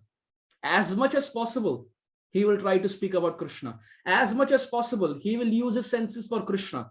When he speaks to others, he will share about Krishna. He will think about Krishna. He will remember about Krishna. Krishna, Krishna, Krishna, Krishna. His tongue will be vibrating. Why? Because he has understood the importance. Time is ticking. There is no time to waste. For others, they may have time, but we should always think, for me, I don't have time. I am very fallen. I am very patit. I have committed so many heinous crimes in my past lives. Krishna has just given me one life. If I don't perform bhakti with seriousness and intensity, it's possible I may slip down to the lower species. That seriousness has to come. Wherever we are, sthane sthita shruti katha tanu vak manobir, wherever we are, whatever circumstance we are in, that fire has to come. The time is ticking. The tongue has to keep moving. We have to keep reading. That seriousness in bhakti has to come. We should not be wasting time. Not a single moment should go by where we are not thinking about Krishna. There is a reason why Prabhupada always said, always remember Krishna and never forget Krishna. It's not just a matter of saying it, but it's also a matter of putting that into practice. Kulashekara Alvar, he's an Alvar. Just like in Braj, we have 6 Goswamis. Similarly, in the south, we have 12 Alvars who are very exalted. And he is saying in Mukunda Mala Stotra, my dear Lord, when my prana is going to leave, how will I remember you? I have performed bhakti, but how will I remember you? Begging and crying. That should be our mood. And this is a verse that we should always chant. Praying each and every moment that, my dear Lord, I don't know when I'm going to breathe my last, but every moment that I have, I'm besieging. I'm praying to you. Even at the time of departure, if I'm not in a position to remember you, my dear Lord, you please come in front of me and help me remember you. And in fact, Prabhupada, at one time, he also made this point. Srila Prabhupada said that if at the time of departure, if someone is not able to remember Krishna, Krishna is so kind that Krishna will personally come in front of that devotee and help him remember. But thinking about that, we should not get slackened. We should not think that, oh, because even if I cannot remember, Krishna will come, I will still go back home. No, we should always think that we are very fallen, we are very patit, and Krishna will not come for us. When that seriousness comes, when that fire comes in our heart, that's when real bhakti is started. And Kulashekara Alvar is begging that, my dear Lord, please help me remember. And Prabhupada would always chant this verse. He would always chant this verse. So this is a big asterisk. We can put a big asterisk and we can by heart this verse. And always, as much as possible, when we are taking bath, when we are walking, when we are about to eat, we can always chant, praying to the Lord that, my dear Lord, please bless me. Whatever situation I am in, I should be able to remember you. I don't have control over my senses. I don't know what's going to happen in the future. But you know, my dear Lord, you know what's going to happen. My dear Lord, if any of my services has attracted you, just give me this one benediction, that at the time of departure, I can remember you. Because that is complete perfection. Antakalecha mam eva smaran muktva kalevaram. One gets liberated when one thinks of Krishna. So Kulashekara Alvar is praying this way, and we find Kaliya gets the mercy of the lotus feet of the Supreme Lord. And someone who is relatively new to the Krishna consciousness movement may think that this is all fanaticism. Krishna conscious devotees, they are fanatics. They are just exaggerating on a bluish boy who may or may not exist. Outsiders may feel we are fanatics. Once Prabhupada was there in a morning walk, and one disciple of Prabhupada, he told Prabhupada that, Prabhupada, one American author has come up with a book, and the name of the book is I Am Okay, You Are Okay. The name of the book was I Am Okay, You Are Okay. When Prabhupada heard that, Prabhupada put the cane down and looked at his secretary and said, I am okay, you are not okay. Go and tell him, I am okay, you are not okay. If you come to me, I will make you okay. Prabhupada had this one-liners that he would shoot with instructions in it. He said, I am okay, you are not okay. If you come to me, I will make you okay. It's hilarious. At the same time, it's also instruction-based. Sometimes the outsiders, they think we are crazy. The outsiders think we are crazy. One time, this was asked to Prabhupada. In Prabhupada, in one class, he says that outsiders think we are crazy, and we think the outsiders are crazy. But the only difference is we are right and they are wrong. The only difference is we are right and they are wrong. They feel we are crazy, we feel they're crazy. But the difference is we are right and they are wrong. So the Krishna Bhakti is a serious business. It's not meant for those who want to just play around. It's a serious business. We have to get intense and we have to get fired up on this path of Krishna Bhakti and not waste any time. As much time as possible, utilizing that for Krishna's service. So, in going back to Sri Chaitanya Mahaprabhu's pastimes, in Sri Chaitanya Mahaprabhu's pastimes, there is a personality by the name Jagadish Pandit. And Jagadish Pandit is a very dear associate of Gauranga Mahaprabhu. So once when Nimai, baby Nimai, very small, Shaurya's age, very small, baby Nimai was there. And it was the day of Ekadashi. Few days back we celebrated Vaikunta Ekadashi. So Nimai was there and it was the day of Ekadashi. And naturally, everyone in Navadvip was following Ekadashi. And many times we say that for the deities, there is no concept of Ekadashi. For us, for Bhakta, there is Ekadashi. For Radha and Krishna, there is no concept of Ekadashi. So Jagadish Pandit had cooked food grains. He had prepared grains, dal, rice, sabji, and chole and whatnot, Gauranga potatoes and everything. He had very nicely prepared, Simply Wonderfuls. He had prepared Simply Wonderful, ISKCON bullets, and so many other things. He had nicely prepared. And he offered it to the Supreme Lord. And here was Nimai. When Nimai got to know as the Supreme Lord that there, Puri and Chole is being offered, Nimai started crying. With his legs, he started tapping the legs to the ground. You see, small children sometimes when they want something from their parents, they tap the feet to the ground, like very adamant. The parents will say, no, no, no, but the child will be like tapping the feet to the ground, and finally the parents have to give in. Theek hai, le, ja, ji le apni zindagi, take it. So Nimai here was tapping his feet to the ground and crying. Why? Because Nimai on the day of Ekadashi wanted to eat grains. Our Lord is very unique.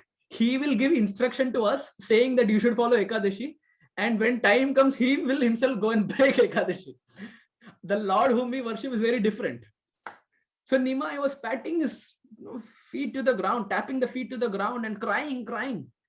And then finally Sachimata said, what do you want? And Nimai said, Puri chole.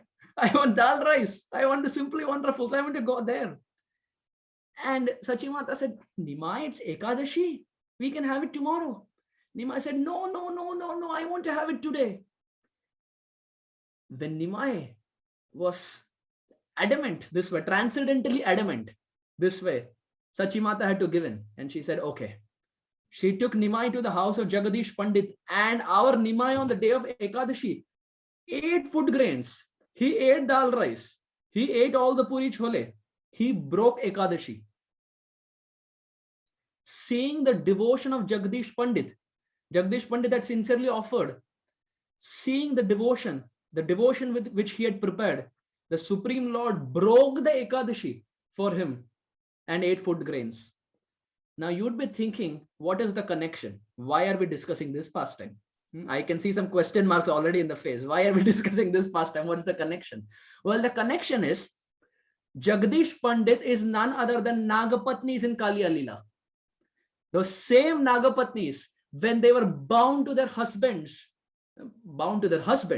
they could not express freely. They could not perform bhakti freely because their husband was very cruel. He was the head of the family. So he was not allowing his wives to perform bhakti.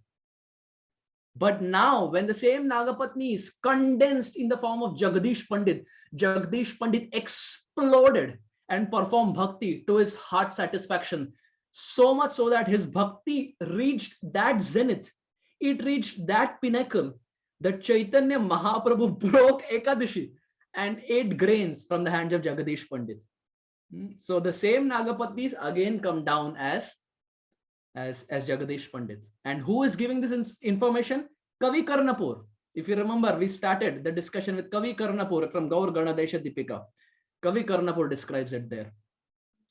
So we find this Kaliya pastime. We discussed it 2 hours last time, and we are almost an hour and 40 minutes. And we have not proceeded an inch to describe the next pastime. We are still in Kaliya Leela. Braj Leelas are very deep, and human life is meant for all this. Shunvatam swakatham Krishna punya shravana kirtana ridyantastu badrani vidunoti surutsatam. This is also from what I have heard from the disciples of Harivilas Maharaj. This is also it's Maharaj's favorite verse. Someone recently told me that many times Maharaj tells his disciples to study and by heart this verse, because this verse talks about the glories of Srimad Bhagavatam. Shunvatam swakatha Krishna punya shravana kirtana ridyantastu bhadrani vidhunoti. Dhunoti means cleaning. Vidhunoti, scrubbing and rubbing of our consciousness. Dhunoti means cleaning. But when we use soap and detergent, and we use all the possible things to rub, you see, sometimes when there are vessels, and if we have prepared something gets stuck onto the bottom. Like I have seen, like when we generally prepare gajar halwa, after all the preparation is done, sometimes some adamant gajar halwa gets stuck onto the bottom surface. So we have to just scrub. I don't know cooking, but I have seen sometimes when my mother cooks, I have seen. So sometimes it's like you have to just scrub it out. So vidhunoti surutsatam, when we hear Krishna Leela, it is not dhunoti, it is not cleaning, it is vidhunoti, it is scrubbing, it is vigorous scrubbing. So much so that the consciousness quickly becomes clean. So Bhagavatam is very special. Pibata Bhagavata Rasamalayam. We have to drink the scripture. So after this Kaliya pastime was done, we finally attempt to proceed ahead. After this Kaliya pastime was done, the Brajavasis were very tired because all night they were just standing and waiting when the whole thing would be done. And they were so tired that they were not even in a position to go home. They were not even in position to go home and sleep that night. So there was a transcendental sleepover. There was a night out. The sleepover concept is not from present day. Even Krishna did sleepover. But the difference is, in Krishna's sleepover, Krishna would not speak about material topics. There would be transcendental topics. Braj Katha would be there. There would not be rap and pop and jazz and metal and hard metal and metal, steel, gold, iron, I don't know what, all different types of music. During Krishna's time, there would be sleepover, but it would be filled with topics of the spiritual world, spiritual topics. So they decided to do a transcendental sleepover. And before that, because Krishna was also so tired, Brajavasis were also tired. There was potluck. Everything is there in Braj Leela. Potluck is there, a sleepover is there, all the masti, everything is there. It is because they do it, that's how we get the idea. Not that we are doing, Krishna is doing. Krishna is doing, that's why we are doing. You see, sometimes we have a potluck. All the Matajis prepare. Of course, in Seattle, sometimes even the Prabhujis prepare. Unlike other congregations, here even the Prabhujis are so skilled in cooking that sometimes even the Prabhujis prepare. So we find that Krishna does potluck. And that's why we also have this tendency to have get-togethers and potlucks. So there was a potluck. And they all the friends of Krishna, they were tired. So they wanted to eat. And very nicely, they were eating and they were sharing, eating and sharing. Because sharing is caring. So they were sharing and they were caring, and they're caring and sharing and sharing and caring, going back and forth. And we find that even in Prabhupada's pastime, Prabhupada had some special affinity towards how he would respond to prasadam. Yamuna Mataji, who was Prabhupada's very dear cook, Yamuna Mataji, in her memories, she says that once Pishima, Prabhupada's sister, younger sister, came to meet Prabhupada. And Prabhupada and Pishima were there in the room. And Yamuna Mataji came to Prabhupada and to ask Prabhupada that, Prabhupada, what should I cook? Spiritual master is there. So went to Prabhupada that, Prabhupada, what can I cook for you today? And before she could ask, Prabhupada was in such a jolly mood. Prabhupada looked at Mother Yamuna and then looked at Pishima, and Prabhupada said, she calls it water, I call it fat. Looking at her sister, that sister was little fat. So the sister was saying that it is all water, and Prabhupada said, no, it's not water, it's fat. You are fat. Agree to the point that you are fat. And Prabhupada was chuckling and laughing. And Yamuna Mataji, she could not say anything because it is her spiritual master sister. She cannot laugh. At the same time, she cannot even say, yes, Prabhupada, because that becomes an aparad to Prabhupada's sister.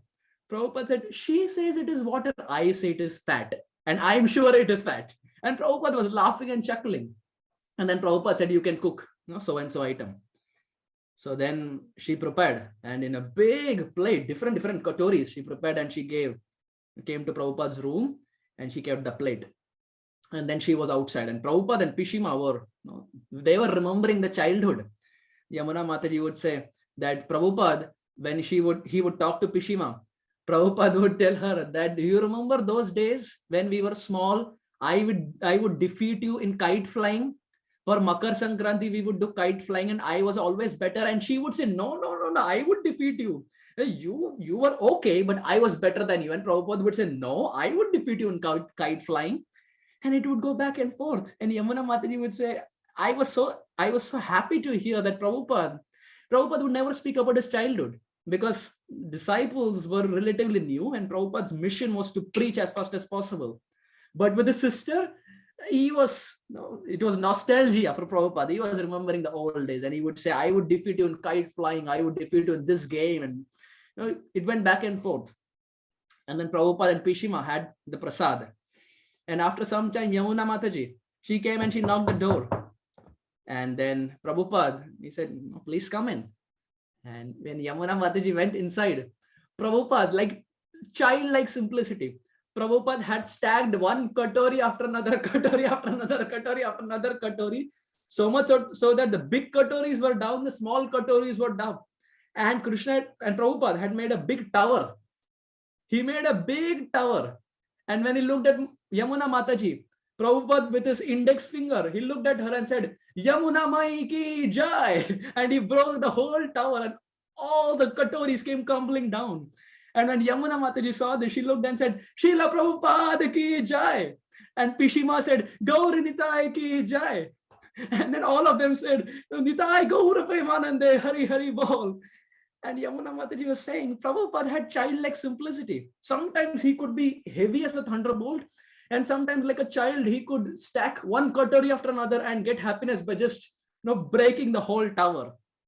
You see, even children nowadays sometimes do it. And sometimes it's good to have that childlike simplicity. And Srila Prabhupada, when Yamuna Mataji asked that, Prabhupada, how was the prasad? Did you like it?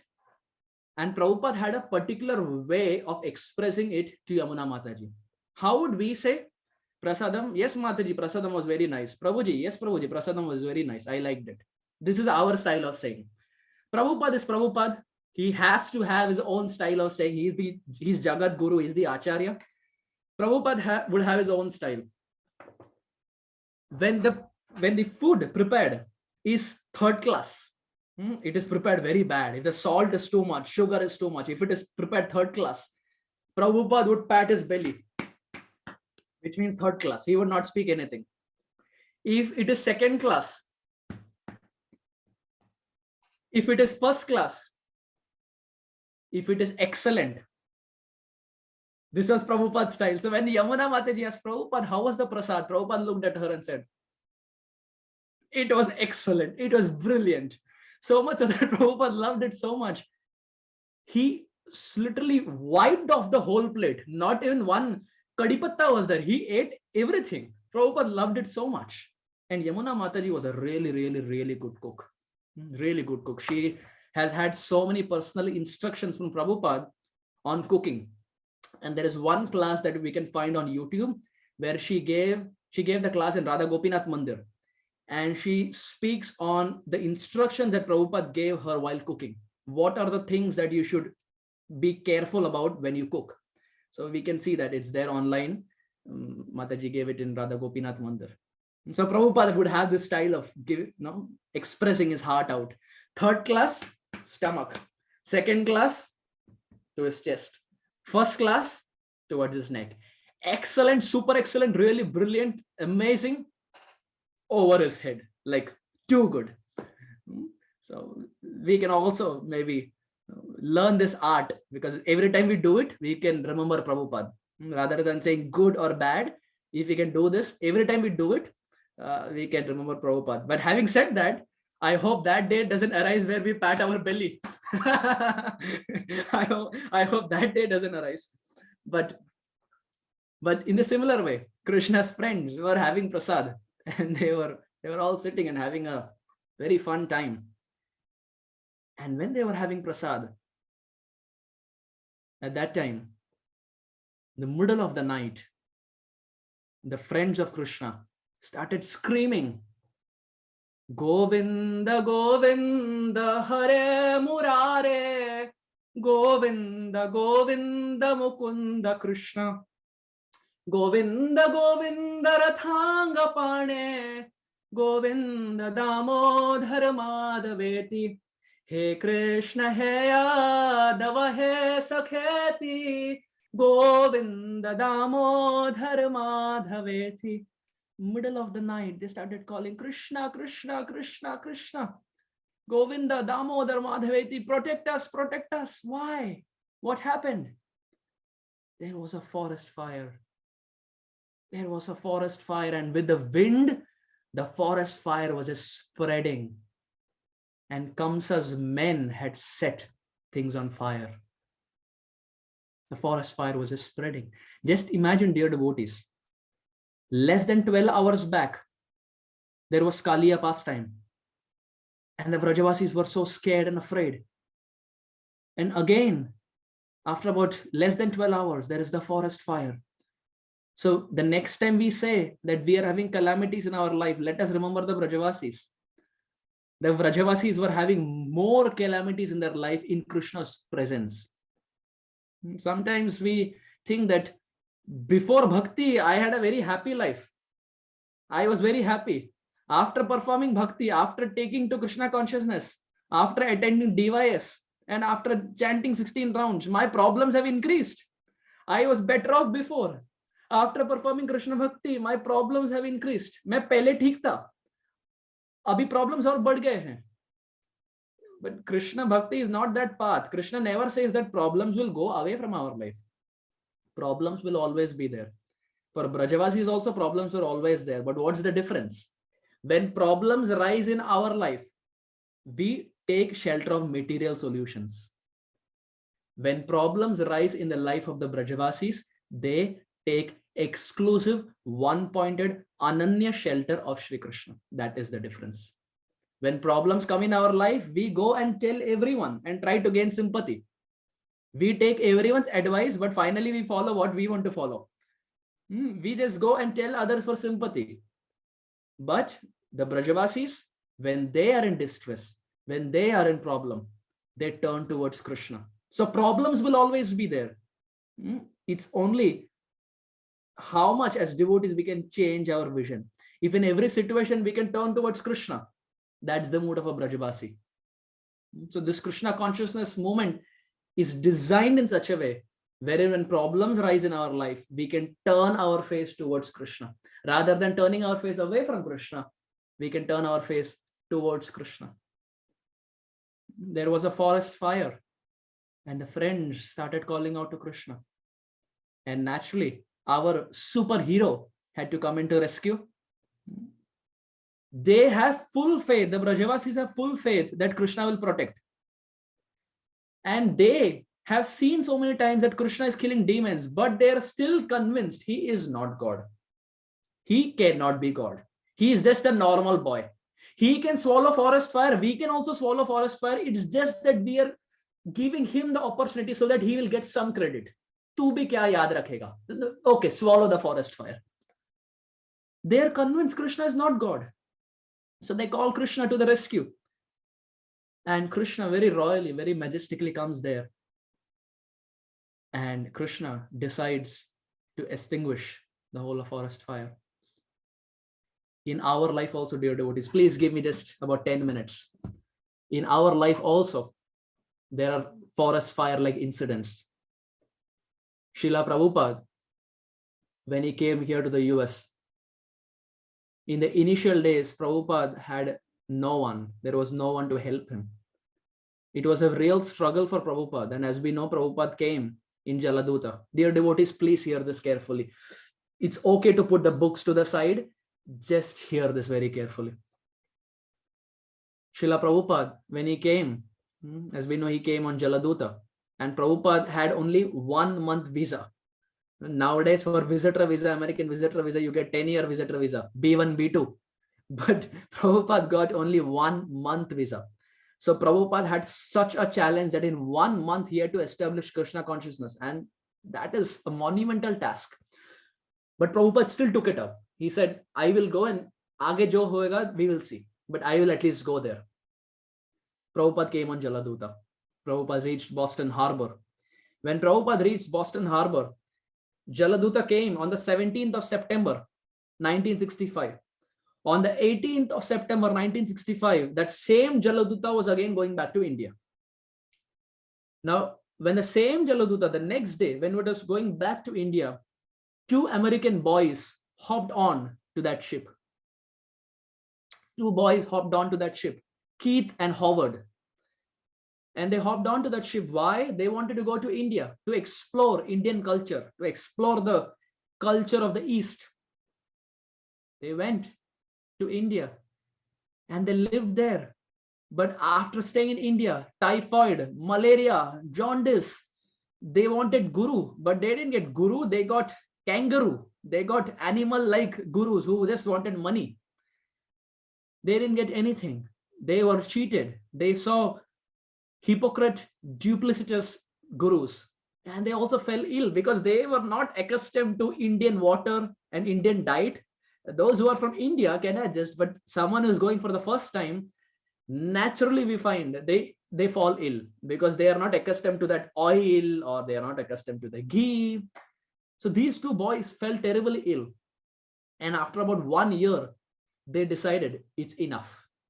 We are not getting anything here. We are not finding any guru. It's enough. We pack our bags and go back to America. They again came back to the US. And by this time, Prabhupada had already found a storefront, that is 22nd Avenue.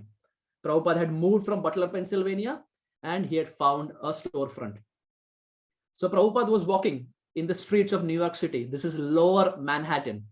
And this is not a very popular place. Even now, it's called as the Bowery. And it's not a very popular place in Manhattan. It's not where the aristocratic people live. So Prabhupada was walking in the street. And from the opposite side, these two boys, they saw Prabhupada. Now, of course, they don't know who Prabhupada is. So they crossed the road and they went, Swamiji, are you from India? And Prabhupada, very royally, Prabhupada said, yes. So Prabhupada sometimes would have a very charismatic, regal Bengali way of saying, say, yes, with his eyes raised. He said, yes. And they said that, Swamiji, we were just in India. And Prabhupada said, what happened? Why did you go to India? And they narrated the whole story as to how they were in search of Guru, but they didn't find anyone. And they looked at Prabhupada and said, may we know why you are here in the US? Are you a Guru? Are you a teacher? And Prabhupada said, yes, I am a teacher. I am a Guru. And I'm taking Bhagavad Gita classes here. Every Monday, Wednesday, and Friday. I am taking Bhagavad Gita classes. Why don't you all join? And the two boys said, yes, Prabhupada, we will join. Now, they were about 17 or 18. They said, yes, Prabhupada, we will join. Prabhupada said, no, not like this. Prabhupada held their hand and took them to the storefront. Prabhupada said, because you should know where to come. You may say yes right now, but what if tomorrow when you come for the class, you may keep searching in New York City. So I will show you. Prabhupada held their hand and took them. This is the place, 22nd Avenue. I am giving classes here Monday, Wednesday, and Friday. So they said, okay. When Prabhupada gave class, they came. And then Prabhupada started speaking to them. And when Prabhupada spoke to Howard, Prabhupada asked him, what do you do? And Howard said that, Prabhupada, I have a master's in English from New York University, NYU, which is a very good university. Even till this date, NYU is a very good university. So Prabhupada, when he heard that Howard has a master's in English, Prabhupada's eyes lit up. Prabhupada said, what? You have master's in English? Can you help me? And Howard said, how can I help you, Swamiji? And Prabhupada opened the trunk and there were manuscripts of the first canto of the Bhagavatam. Prabhupada said, I have written them. There is no one to edit. Prabhupada's Sanskrit was very good, but he wanted an American, someone who's really good in English, to edit. So Prabhupada said, can you edit these books? And Howard said that, Prabhupada, of course not Prabhupada, he said, Swamiji, I don't know what the content is. Prabhupada said, I will teach you. You have a master's in English. Can you please help me? And Howard said that, Swamiji, I will come for a few programs and then we will see how we can take it ahead. So Prabhupada said, okay. Prabhupada didn't force. After some days, when Prabhupada was doing Monday, Wednesday, and Friday, Howard again came back along with Keith. They again came back and they were very inspired by Prabhupada's classes. And Prabhupada said, now that you know the content, can you help me? I have no one to help me. Can you please help me to make sure that the grammar is right? Can you do the proofreading? And Howard said, yes, Swamiji, I will do it. And Howard became the first editor in our Krishna consciousness movement. He started sitting day and night and editing. And mind you, dear devotees, he also had a job. He was also having a job because you see, those days, 17 and 18, children would leave home and not live with their parents. So he was maintaining himself by staying out. At the same time, he would also help Prabhupada by day in and day out. He would proofread whatever Prabhupada has given. And finally, the day arrived when Prabhupada asked for initiation. And both of them had no idea what initiation was, but they trusted Prabhupada. They knew that whatever Prabhupada does is good. They developed that much faith. So they said, okay. And Prabhupada initiated them. And Keith became Kirtanananda. And Howard became Hayagriva Das Brahmachari. So Howard becomes Hayagriva Das Brahmachari. And Hayagriva Prabhu again, with full enthusiasm, is helping Prabhupada in proofreading. But what to do, dear devotees? Past conditions, our past conditioning is so powerful, they sometimes haunt us. Even after coming in Krishna consciousness, our past conditionings are so powerful that we fall prey to them. We get victimized by them. These past conditionings are like forest fire that come and devour our Krishna bhakti completely. And sadly for Howard, these forest fire like past temptations started haunting him. And very soon he drifted away from Krishna bhakti. Very soon he left. And when Prabhupada got to know, Prabhupada had a tear in his eye. Prabhupada said, what? Hayagriva left? Prabhupada had invested so much time, so much energy in Hayagriva because there was no one at that time. Prabhupada had no help. And when Prabhupada got to know that after all this Hayagriva left, Prabhupada was very sad. And every time Prabhupada would see anyone who knew Hayagriva Prabhu, Prabhupada would ask, how is Hayagriva? Where is he? What is he doing? Prabhupada was once in Hawaii. And Prabhupada got to know that Hayagriva Prabhu is in Hawaii. This is after Hayagriva Prabhu left. He joined in about 1966 and within 2 years he left. So when Prabhupada was in Hawaii, Prabhupada got to know that Hayagriva Prabhu was there. Prabhupada called him. Please call Hayagriva. Tell him that I am wanting to meet him. So Hayagriva Prabhu came. And he was not like the Hayagriva Prabhu that Prabhupada knew. He had a full-grown beard. He had hair. Gone were the tilaks. Gone were the shaved head. Gone were the brahmachari clothes. He now had karmi clothes. And he came in front of Prabhupada.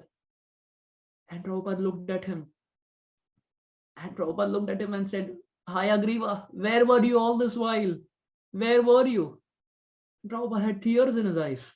Where were you, Hayagriva? And Hayagriva Prabhu, when he heard this, he fell at the feet of Prabhupada. He said, Prabhupada, I am so embarrassed. I am so ashamed.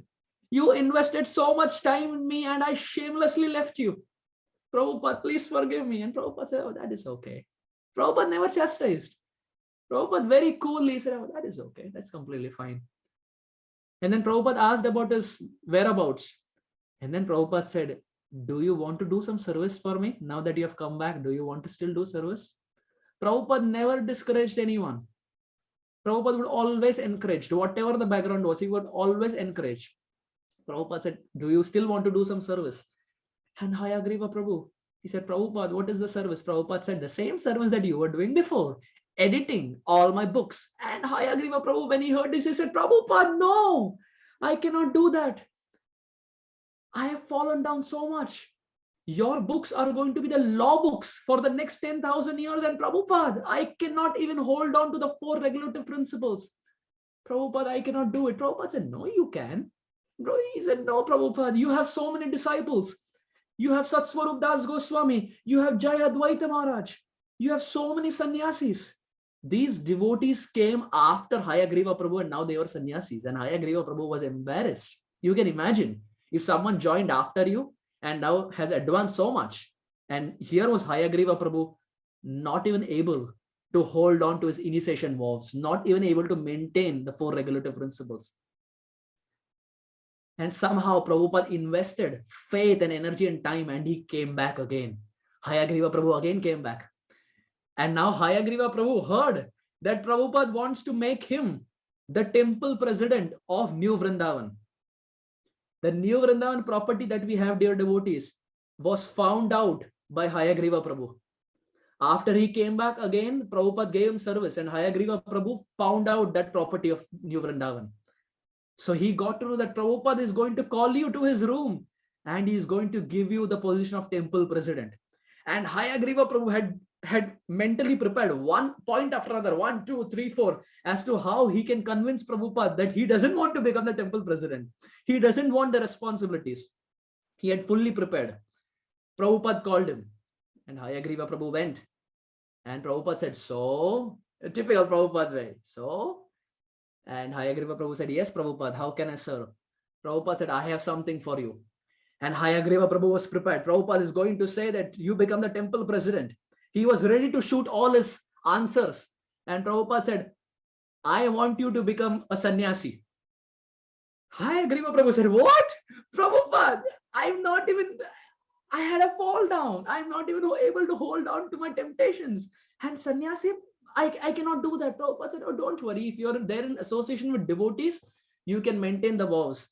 He said, Prabhupada, I am not even able to chant my 16 rounds. Prabhupada said, don't worry. If you're there here in New Vrindavan and if you take up the position of a temple president, naturally you will be vigilant and you will set examples. And he was giving one reason after another. And Prabhupada was refuting that one after another and said, I want you to take sannyas. And he said, Prabhupada, not sannyas. Ask me to do anything else, but not sannyas. Prabhupada said, okay, become the temple president of New Vrindavan. Go and become the temple president. He said, Prabhupada, yes, I will become the temple president, but I cannot become a sannyasi. Prabhupada tricked him. Krishna Bhakta ei bada chatur. Prabhupada knew everything. Prabhupada just put it the other way around, wherein Hayagriva Prabhu had no answer. So Hayagriva Prabhu, 1969, was made the temple president. And dear devotees, in 1972, when Prabhupada had the famous India Yatra, where Prabhupada went to India, the 1972 Nectar of Devotion classes that Prabhupada gave in Radha Damodar Mandir, fantastic classes.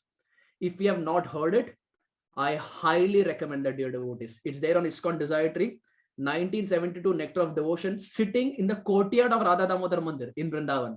Prabhupada gave fantastic Nectar of Devotion classes, which were so deep, so deep. So if you have not heard it, I highly recommend that, dear devotees. Please, please, please hear it. Hayagriva Prabhu was there in the assembly. He was there doing that yatra also. But dear devotees, the past temptations are so powerful, like forest fire. They come and devour us. They always come and devour us. And Hayagriva Prabhu again fell prey to his past temptations, not able to even hold on to his principles. So much so that he completely disappeared from the scene. No one knew where Hayagriva Prabhu went. Prabhupada, even till the last day, would always remember Hayagriva Prabhu. Whenever he would see Tamal Krishna Maharaj, whenever he would see Satswarup Maharaj, whenever he would see anyone, he would say, where is Hayagriva? Where is my first editor?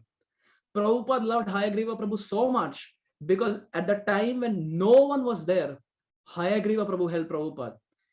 Hayagriva Prabhu would work in NYU, and from that salary, he would give that salary to Prabhupada, and that's how Prabhupada could pay the rent for the 26 Second Avenue storefront. It was Hayagriva Prabhu who was helping Prabhupada, and Prabhupada never forgot it. Even after repeated fall downs, Prabhupada never forgot it. Prabhupada would always remember. And during the last days, Prabhupada wrote a letter to Hayagriva Prabhu. My dear Hayagriva, I hope this letter finds you in good health. Please be rest assured that Krishna will always protect you. Krishna will always maintain you. Your ever well-wisher, A.C. Bhaktivedanta Swami. Typical how Prabhupada would sign off. Till the last day, no one knew where Hayagriva Prabhu is. What to speak of sending the letter through the mail. Prabhupada still wrote it. Prabhupada departed this world. Hayagriva Prabhu was not to be seen. 1989, Srinath Ji Prabhu, Dr. N.D. Desai was not there, from Radha Gopinath. Srinath Ji Prabhu got to know that Hayagriva Prabhu is loitering, is roaming in the streets, is roaming in the beaches of Goa. So Srinath Ji Prabhu, he went from Mumbai to Goa and started searching for Hayagriva Prabhu. And because it was the rainy season, you see, during rainy season, sometimes the boats are kept upside down so that water doesn't accumulate on them. Underneath one of those boats, Hayagriva Prabhu was lying in a semicircular bag. He was lying. And Dr. N.D. Desai, Srinath Ji Prabhu, when he saw, he said, Hayagriva Prabhu, where were you all the while? We have been searching you for such a long time. Where were you? Please come back. We have a congregation there. Please come back. And Hayagriva Prabhu said, I am having excruciating pain in my back. I can't even move. So Srinathji Prabhu said, you please come back. We will do some tests for you. We will find out. We will make sure you're okay. They took Hayagriva Prabhu, and the tests revealed Hayagriva Prabhu had stage 4 terminal cancer. So much so that he had become paraplegic. He had become paralyzed from below the waist. He was completely paraplegic, not able to move. And in that stage, when he knew his days were numbered, he started performing bhakti with so much intensity, dear devotees. Gone were those past conditionings, gone were those past impressions, because now he had experience in his heart. He knew how painful this material world is. He knew how dukkhalayam ashashvatam it is. It was not theoretical, it had become practical. And he was following avyarta kalatvam. He would not even waste a second. His tongue was always chanting Hare Krishna, Krishna Krishna, Hare Hare, Hare Rama, Rama Rama, Hare Hare. So much so that when he would eat, he would tell the other devotees, can you read some book of Prabhupada? Can you read Krishna book? Not wasting any time. Constant absorption. At that time, Srila Radhanath Swami Maharaj, he came to meet Hayagriva Prabhu. And Hayagriva Prabhu was lying in the bed, not even able to get up. And Srila Radhanath Maharaj came by his bedside and held his hand. And Hayagriva Prabhu looked at Srila Radhanath Maharaj and had tears in my eyes. And Srila Radhanath Maharaj said, what is it? What is going on in your heart? Do you want to express yourself? And Hayagriva Prabhu, he said, Maharaj, I have no regret. I have no regret, absolutely. I have no regret that I fell prey to the temptations. I have no regret that I have left the Krishna consciousness movement. I have no regret for anything. But if there is one regret that I have, there is only one regret. This one regret is like a forest fire which is burning my heart in guilt. Maharaj, it is burning my heart. Maharaj said, what is that? He said, my only regret is I had youth. I had energy. I was the first initial disciples of Prabhupada. How much I could have served Prabhupada. How much I could have helped Prabhupada in transcribing his books. How much I could have helped Prabhupada in the English language. Prabhupada would beg from me and I shamelessly would not help Prabhupada. Hayagriva Prabhu would have tears. Maharaj, this is the only regret I have. When I had the youth, I didn't use my youth for helping Prabhupada. He looked at Maharaj and said, Maharaj, I have only one thing. In 1969, Prabhupada had asked me to take sannyas. And I said no. I had told Prabhupada, I cannot take sannyas. Dear Maharaj, I cannot serve Prabhupada in any way. In this paraplegic condition, in this paralysis, I cannot serve Prabhupada in any way. I cannot give classes. I cannot do kirtan. I cannot transcribe. I cannot do the proofreading. Dear Maharaj, I cannot do anything. But there is only one thing I can do. There is one instruction that Prabhupada had given that I didn't fulfill. That is to take sannyas. Maharaj, can you please give me sannyas? That is the only desire. By doing so, I will fulfill at least one desire of Prabhupada that Prabhupada had asked me. When Srila Radhanath Maharaj heard this, Maharaj agreed. And it was decided that Hayagriva Prabhu should be given sannyas. And Srila Radhanath Maharaj came with a sannyas cloth and with a danda. When Hayagriva Prabhu, who was sitting on the chair, when he saw the danda, the saffron cloth danda, saffron clad danda, he could see Prabhupada in that danda and loudly cried, Prabhupada, Prabhupada. And he held on to the danda and started crying and bathing the danda in his tears. Prabhupada, you asked me to take sannyas in 1969. I couldn't do it, Prabhupada. But now, after 20 years, 1989, Prabhupada, I am hoping to fulfill that desire. Prabhupada, please accept me. And he was given sannyas. He was there in his bed, terminal cancer, but still he would chant. He would chant his Gayatri mantras. He would chant his sannyas mantras. Fully absorbed. And in few days, Hayagriva Maharaj departed this world with realizations loaded in his heart. When Srila Radhanath Maharaj was speaking this, Srila Radhanath Maharaj in his own word, he said, I repeat, Srila Radhanath Maharaj, he said, I have never seen anyone. He said, I have never seen anyone who had personal realization of Srila Prabhupada's books to the level that Hayagriva Maharaj had. Many times we speak theoretical, but Srila Radhanath Maharaj said, when I saw Hayagriva Maharaj, I never saw anyone with so much practical realization. His heart was loaded with realization of all the teachings of Srila Prabhupada. Why? Because he had gone through the wave of suffering. He came to the movement, he left the movement, he again came to the movement, he again left. He was nowhere to be seen for about 17 years. And now his heart was filled with realization. Hayagriva Maharaj gives all of us hopes. There are forest fire of past life tendencies in our life also, dear devotees. We all have fall downs, at least speaking for myself. There are so many fall downs that happen.